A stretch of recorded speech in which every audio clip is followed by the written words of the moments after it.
The shuttle was the smallest one in the docking bay. It looked old, scratched, and tired next to the beautiful silver ships from other worlds.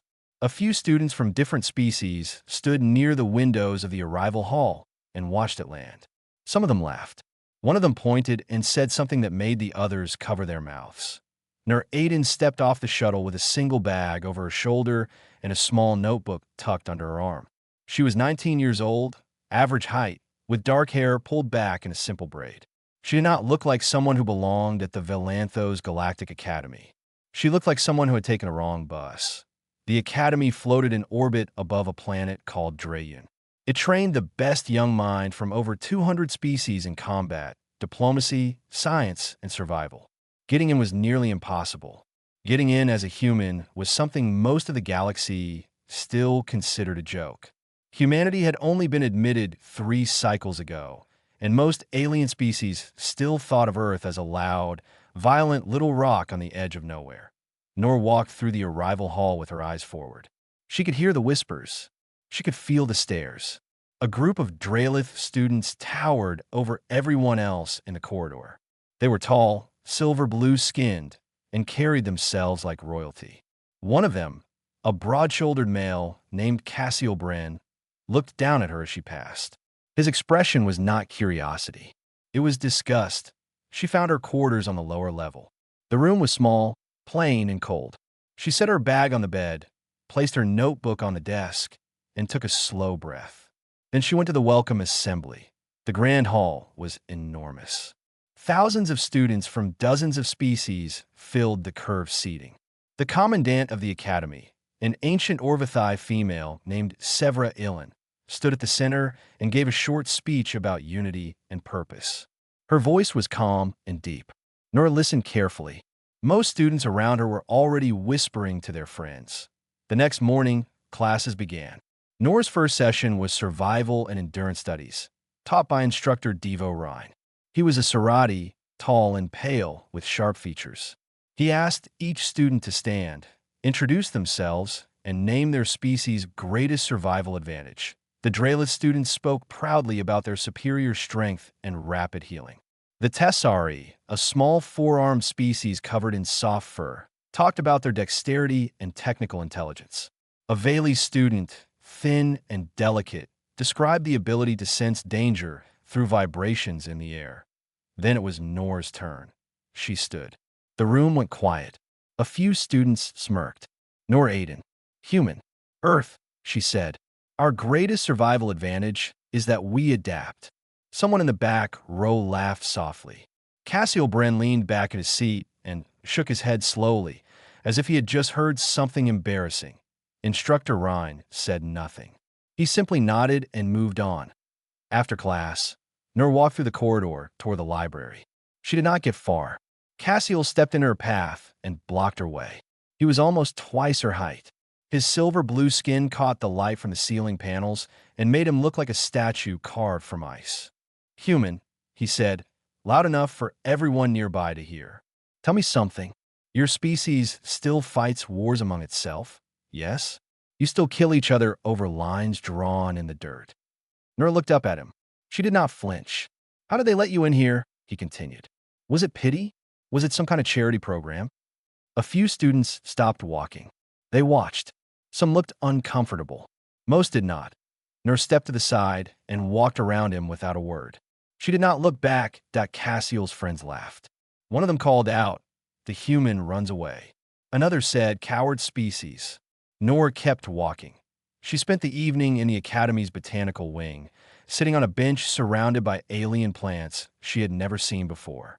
Some of them glowed faintly in the low light. Others moved slowly, curling their leaves toward warmth. She opened her notebook and began to sketch one of them, a flower with deep blue petals that seemed to breathe. She did not draw because she was trying to be artistic. She drew because it kept her hands steady and her mind calm. It was something she had done since she was a child in Istanbul. Whenever the world got too loud, she drew quiet things. Back in her quarters that night, she sat on the edge of her bed and looked at the sketch. The flower looked alive on the page. She closed the notebook and set it on the desk. One day at a time, she whispered. Outside her window, the stars stretched out in every direction.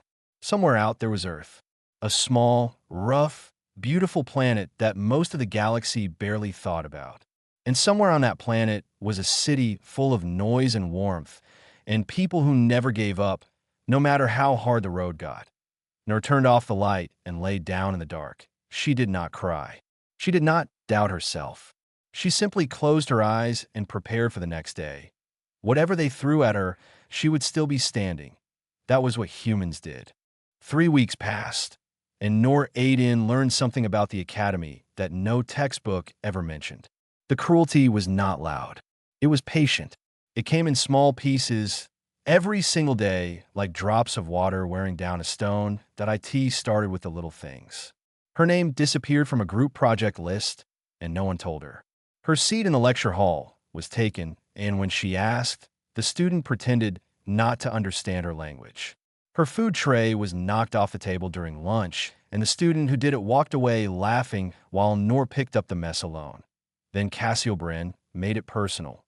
During a zero-gravity navigation exercise inside the training dome, the students were required to fly through a series of rings using only body movement and momentum.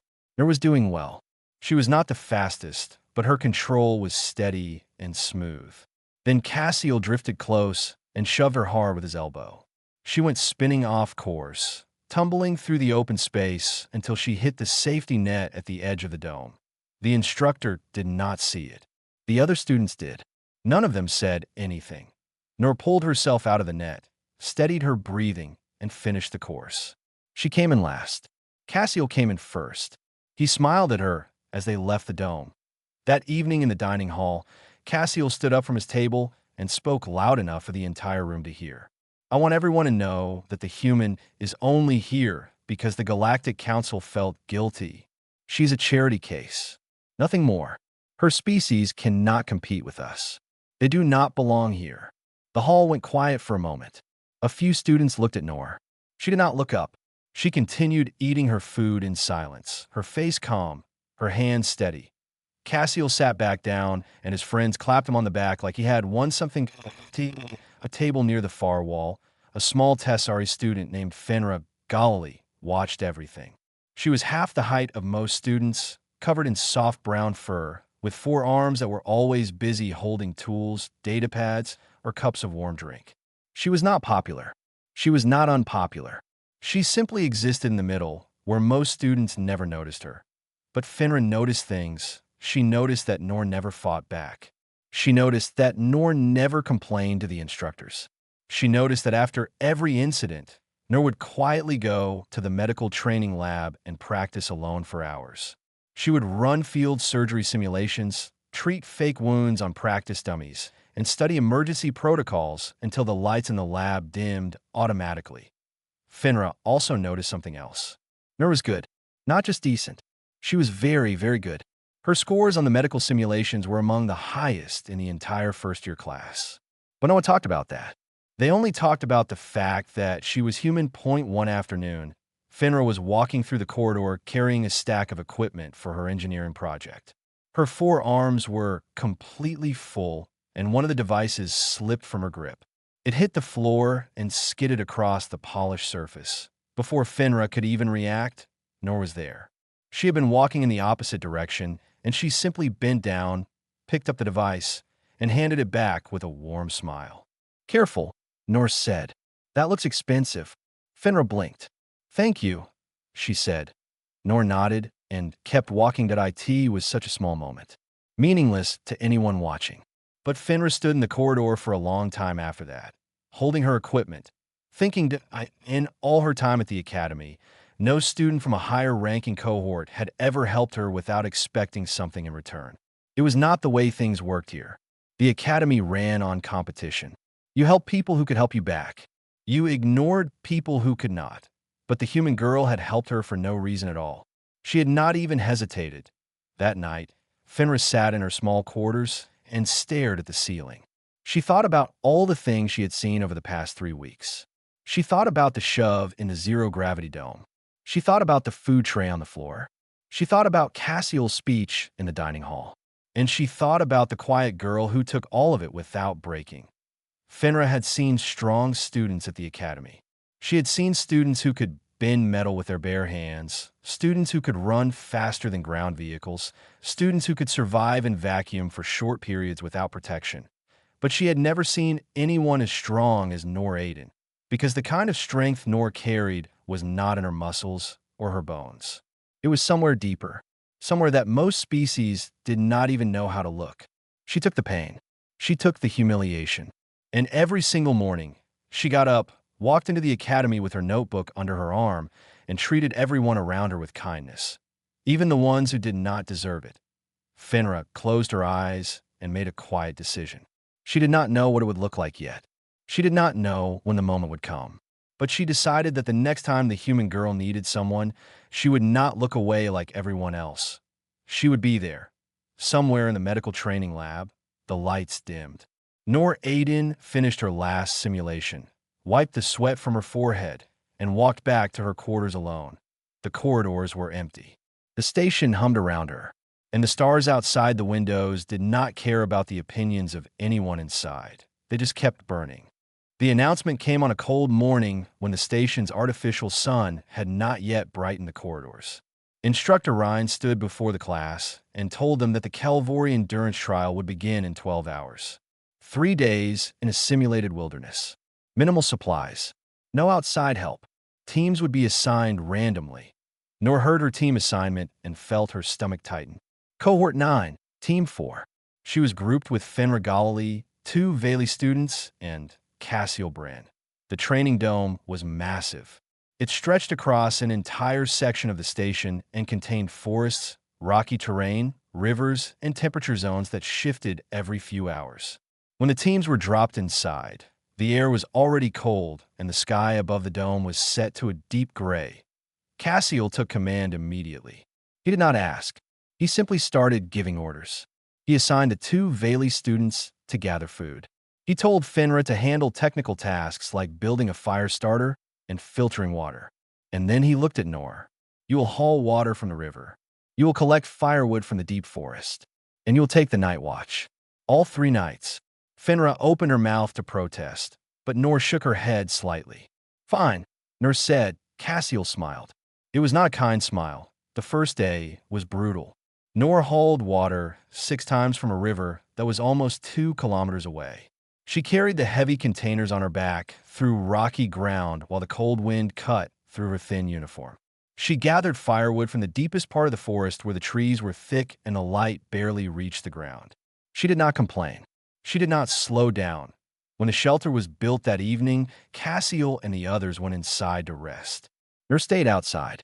The temperature dropped sharply after dark, and the wind became a constant, biting force. She sat with her back against a tree, arms wrapped around herself, watching the forest. She stayed awake the entire night. Her body was tired. Her muscles ached. Her hands were raw from carrying rough wood. But she was human. Her species had evolved on a world where the weather could kill you, the animals could eat you, and the ground itself could shake apart beneath your feet. Endurance was not something humans learned. It was something they were born with. The second day started badly. One of the Valley students, a thin and fragile creature with pale, translucent skin, was climbing a ridge to scout the area when the ground gave way. The student fell hard into a rocky ravine. The sound of the impact echoed through the dome. Noor was the first one there. She looked down into the ravine and saw the Valley lying at the bottom, 2 of its limbs bent at wrong angles, crying out in a high-pitched voice full of pain. Cassiel looked over the edge and then stepped back. We leave it, he said. If we stop now, we lose time. Our score drops. Noor looked at him. No. The trial is about survival, Cassiel said. Not rescue. We do not leave anyone behind, Noor said. Her voice was quiet, but there was something in it that made Cassiel stop talking. Ever. She climbed down into the ravine alone.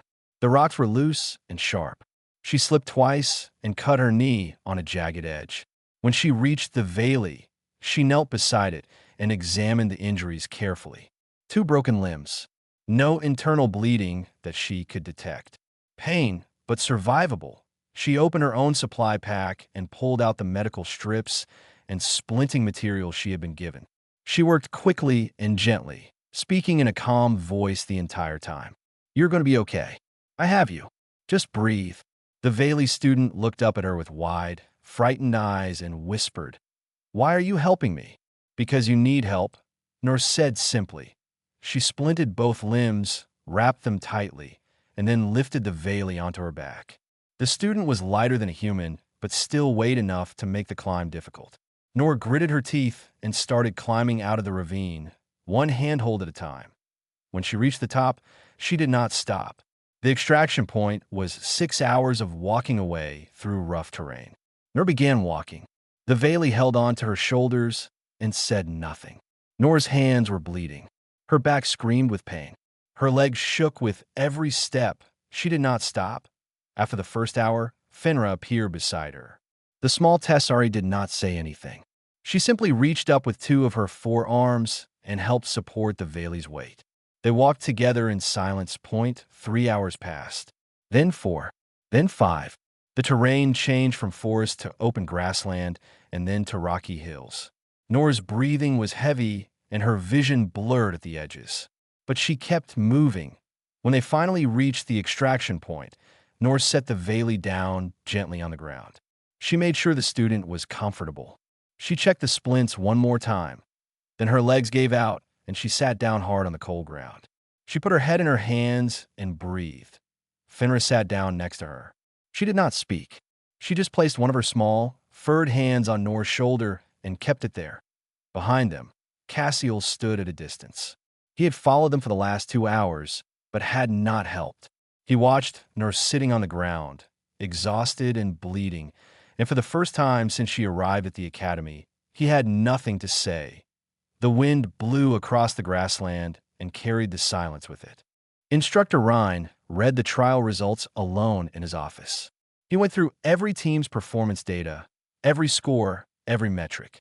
When he reached Team 4, he stopped. He read the numbers twice. Then he read them a third time. Nor Aiden's endurance rating was in the top 2% of all first-year students across every species. Her emergency medical response score was the highest recorded in the current cycle. She had carried an injured teammate for 6 hours through hostile terrain after 2 days of almost no sleep and brutal physical labor. Ryan leaned back in his chair and stared at the ceiling. He had taught at the academy for 17 years. He had trained students from species that could lift boulders and run through fire. And this quiet human girl from a small planet had outperformed nearly all of them in the one thing that mattered most. She did not quit. He flagged her file and sent it to the commandant's office. The results were posted publicly the next day, but they only showed team rankings, not individual scores. Team 4 finished in the middle of the pack because of the time lost during the rescue. Cassiel saw the ranking and used it as fuel that he began telling anyone who would listen that Nor had sabotaged the team, that her decision to rescue the Valley student had cost them a higher placement, that she was weak, emotional, and did not understand how things worked at the academy. Some students believed him. It was easier to believe the tall, confident Draelith with a powerful family name than the quiet human who never defended herself. Then Cassiel went further. He started a rumor that humans had illegal biological enhancements. He said Earth's government had secretly modified their people before sending them to the academy. He said it was the only explanation for how a human could survive what Norse survived during the trial. The rumor spread quickly. Within 2 days, students from other cohorts were looking at Nor differently. Not with respect, with suspicion. Nor heard the rumors. She saw the looks. She said nothing. But something changed. One evening after the training hall had emptied, Nor stayed behind to practice hand-to-hand defense techniques. The room was large and quiet. She moved through the exercises slowly, focusing on form and breathing. She did not hear Cassiel come in. He walked toward her and stopped 3 steps away. His silver-blue face was tight with anger. There was no audience this time. No friends to impress. Just the 2 of them in an empty room. "You need to leave," he said. His voice was low. "You do not belong here. Humans are a mistake. The academy let you in, and it was wrong." Nor stopped her exercise and turned to face him. She was breathing evenly. Her hands hung at her sides. Cassiel stepped closer. He grabbed her arm just above the wrist and squeezed. His grip was strong enough to bruise. "Go back to your broken little planet," he said through his teeth. Nur did not pull away.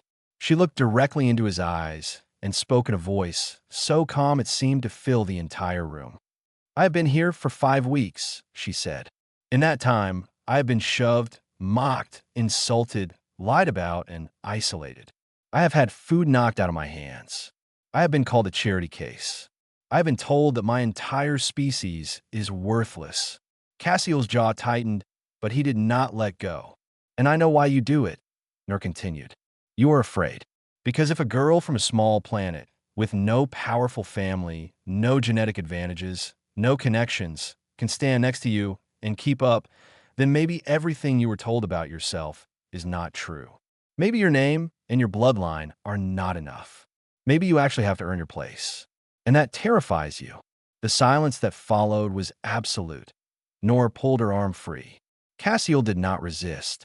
He stood frozen, his hand still raised in the air where her arm had been, his expression cracked open like something inside him had shifted, and he did not know how to put it back. Nur picked up her bag and walked out of the training hall without looking back. That same evening, Finra Galilee did something no one expected.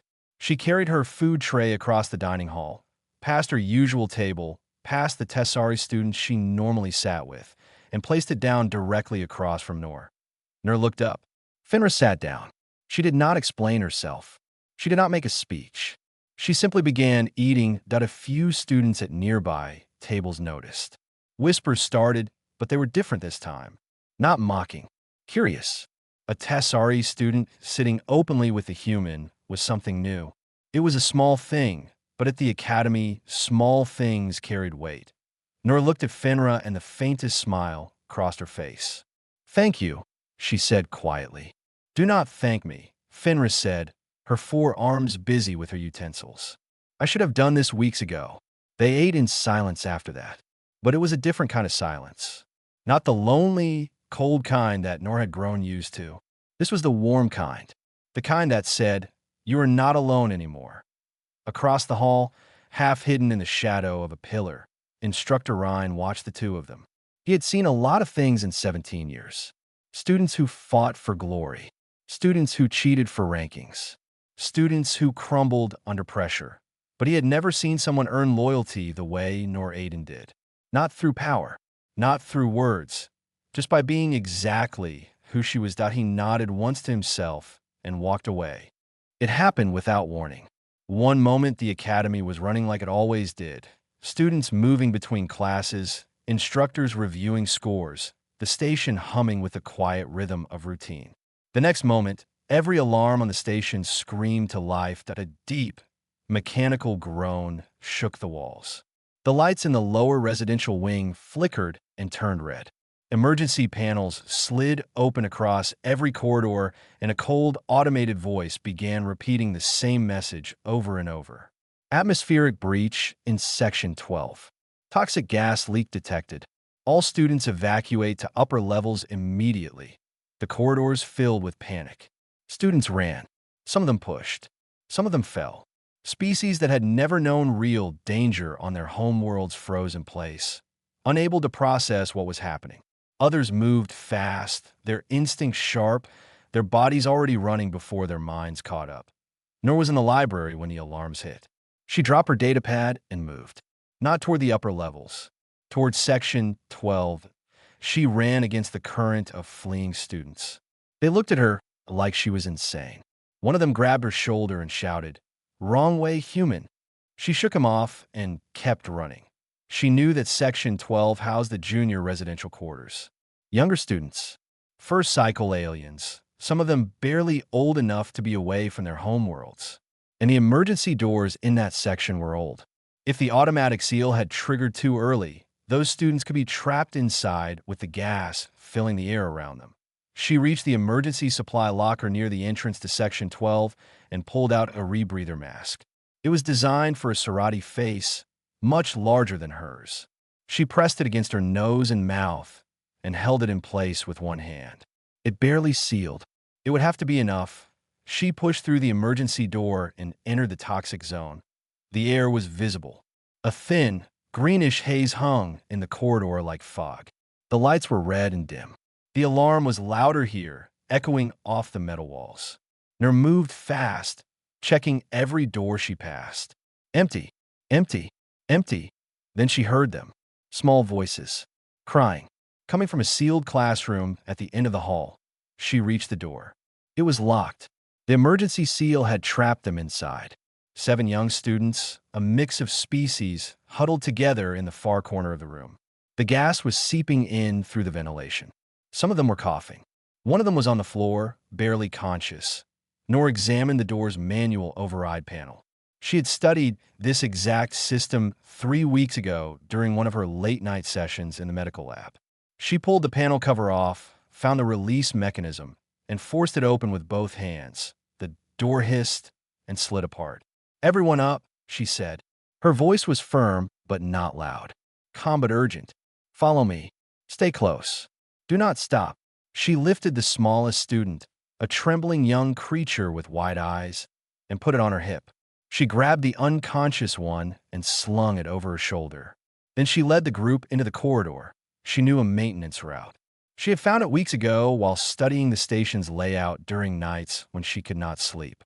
It was narrow, poorly lit, and ran along the outer shell of the station, but it bypassed the main corridors and connected directly to the upper levels. They moved through the maintenance tunnel in a line.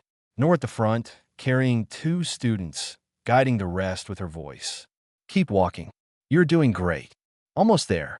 Halfway through the tunnel, her mask failed. The seal broke and the rebreather slipped from her face. She felt the gas hit her lungs immediately. It burned. Her vision blurred. Her chest tightened like a fist was squeezing it from the inside. She did not stop. She kept walking. She kept talking. "Stay with me. We are close. Just a little further." The gas clawed at her throat, and her eyes watered until she could barely see. Every breath felt like swallowing fire. Her body screamed at her to stop, to sit down, to let go. She did not let go. When they reached the emergency bulkhead at the end of the tunnel, Nor pushed the children through one by one. She counted them, all 7, safe, breathing clean air on the other side. Then her legs buckled. She fell forward through the bulkhead and hit the floor hard. She tried to push herself up, but her arms gave out. The world tilted sideways, and the sounds around her became distant and muffled. The last thing she saw before everything went dark was Finra running toward her, all 4 arms reaching out, shouting her name. She did not hear the rest. Medical teams arrived within minutes. They put Nor on a stretcher and rushed her to the medical wing. The damage to her lungs was serious. She had breathed toxic air for nearly 4 minutes. Her body had fought to keep going far past the point where most species would have collapsed. The 7 students she saved were completely unharmed. In the corridor outside the medical wing, students gathered. Word spread fast. The human girl had run into the toxic zone. The human girl had saved 7 children. The human girl was in critical condition. Cassiobrand stood at the back of the crowd. He did not push to the front. He did not speak. He stared at the closed medical wing doors, and something behind his eyes cracked open. He looked down at his own hands, large and strong, hands that had done nothing while a girl half his size ran toward death to save strangers. Fenris sat on the floor outside the medical wing. She pulled her knees to her chest and wrapped all 4 arms around them. She did not leave, not for a single moment. 7 days later, the grand hall was full. Every seat was taken. Every species was represented. Students, instructors, medical staff, engineers, and administrators filled the curved rows from the floor to the highest balcony. The room was silent in a way it had never been before. Not the silence of boredom or routine. The silence of something important about to happen. Nor Aiden entered from the side door in a hover chair. She was still too weak to walk far. Her skin was pale, and there were dark circles under her eyes. Her lungs were healing, but the doctor said it would take weeks before she could breathe normally again. She wore her standard academy uniform, clean and pressed, and her small notebook sat on her lap. Finra walked beside her. All 4 of her arms were folded behind her back in the formal Tessari posture of accompaniment, a gesture reserved for someone you deeply respected. The commandant, Severa Ilan, stood at the center of the hall. She was old, older than anyone else in the room. Her Orvithai skin was a deep gray blue, lined with centuries of experience. Her eyes were calm and sharp. When she spoke, even the air seemed to listen. I have led this academy for a very long time, she began. I have seen species rise and fall. I have seen students arrive full of promise and leave full of regret. I have seen courage, and I have seen cowardice. And I have learned that the difference between them is never what you expect. She paused and looked across the hall slowly. 1 week ago, a toxic gas leak threatened the lives of 7 young students in Section 12. The emergency systems sealed them inside. The corridors filled with poison. Every protocol said to wait for the response teams. Every rule said to evacuate. Another pause. The silence deepened. One student did not wait. One student did not follow the rules of safety. She ran into the danger. She broke open a sealed door. She carried children on her back through a maintenance tunnel she had memorized during her own study time. She breathed toxic air for 4 minutes. She did not stop until every single child was safe. The commandant turned to face Noor. Noor Aiden. Human. Earth. The words landed like stones dropped into still water. Please come forward. Finra guided the hover chair to the center of the hall. Noor sat with her hands folded on her notebook. She looked small in the vast room, surrounded by species twice and 3 times her size. But her eyes were steady. The commandant reached into a case held by an attendant and lifted out a small, dark metal shaped like a star with a deep blue center. The Orvithai Star, the Academy's highest honor for courage and selflessness. It had not been given to a first-year student in over 40 cycles. She pinned it gently to Noor's uniform. This honor is not given for strength, the commandant said. It is not given for speed, intelligence, or rank. It is given for something rarer. The willingness to suffer for others when there is no reward and no guarantee of survival. She stepped back and looked at Noor. Would you like to say something? Noor hesitated. Then she placed her hands on the arms of the hover chair and pushed herself to her feet. Finra moved to help, but Noor shook her head gently. She stood on her own. Her legs trembled. Her breathing was shallow. But she stood. She looked out at the hundreds of faces watching her. Some of them had laughed at her. Some of them had whispered about her. Some of them had looked the other way when she was being hurt. When I came here, she said, her voice soft but clear, I was told that humans had to prove they belonged. I never tried to prove anything. I just tried to be kind. She took a slow breath. On Earth, we have a saying. You do not find your people by being someone else. You find them by being yourself. She sat back down. The hall was perfectly still. For a long moment, no one moved, then Fenris stood. She crossed all 4 arms over her chest in the Tessari salute, a gesture of the highest respect her species could offer. She held it without blinking that a Veli student in the second row stood next. Then a group of Sarati near the back. Then an entire section of mixed species on the left side of the hall. One by one, students rose from their seats. The sound of hundreds of beings standing filled the room like a slow wave. Cassio Bren sat in his seat for a long time. His hands were on his knees. His jaw was tight. The students on either side of him had already stood. He was the last one still sitting. Then, slowly, he rose. He did not cross his arms. He did not salute. Instead, he lowered his head among the Draelith. Bowing your head to someone was the deepest gesture of personal respect. It was never given lightly. It was never given to someone outside their species that he held it for 3 full seconds. Then he raised his head and sat back down. Nurse saw it. She did not react, but her fingers tightened around her notebook.